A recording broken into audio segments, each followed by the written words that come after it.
Have you ever felt just completely drained by all the negative news out there? Oh, It's like absolutely. every time I scroll, there's something new to be outraged about. Yeah, I know what you mean. I was Hmm. reading about this thing called outrage fatigue. Ever heard of it? Actually, yeah. It's when you're so bombarded with outrage inducing content that you just, well, you get exhausted. Instead of Right? feeling fired up, you start feeling numb. Exactly.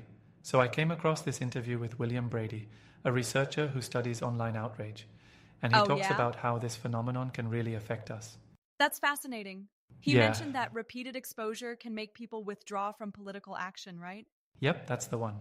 Hmm. It's like the more we're exposed to these moral transgressions, the more we feel overwhelmed and just tapped out. It's interesting because outrage is supposed to be functional. Right? It's meant to alert us to injustices so we can rally together and create change. But when it's constant, it backfires. Exactly. We start to feel like, what am I supposed to focus on now? Yeah, it's like trying to listen to 10 radios at once. Eventually, you just tune out. Exactly. And then we might even avoid participating in important conversations. And social media doesn't help. The No kidding. algorithms tend to amplify the most outrage inducing content. Right? So even if it's a small group making a lot of noise, it feels like everyone's screaming. It Yeah. skews our perception of reality. What's wild is that this can make people afraid to voice their own opinions because Yeah. they're worried about becoming a target of that outrage. So, did Brady offer any solutions? Like, how do we cope with this? Yeah. He suggests getting involved at the local level. Oh, like community activities? Exactly. By engaging directly, we can focus our energy on tangible outcomes. That makes sense. It's more satisfying to see real change than just venting online.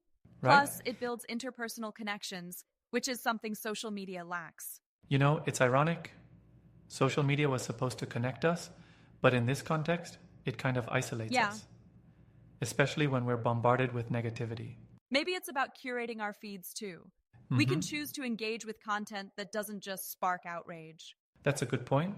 Brady Yeah. did mention that we have the ability to alter our online environment. Right. So instead of doom scrolling, we could follow pages that promote positive action. Exactly. It's like giving ourselves a mental break without becoming uninformed. And maybe limit our time on social media altogether. Yeah. Though studies on that are mixed, it's worth trying. At the end of the day, it's about balance, staying Right? informed but not overwhelmed. Exactly. You know, I think getting involved locally could really make a difference. Plus, it Yeah, feels more personal and impactful. agreed. Maybe we should check out some community events this weekend. Sounds Let's turn good. that fatigue into fuel.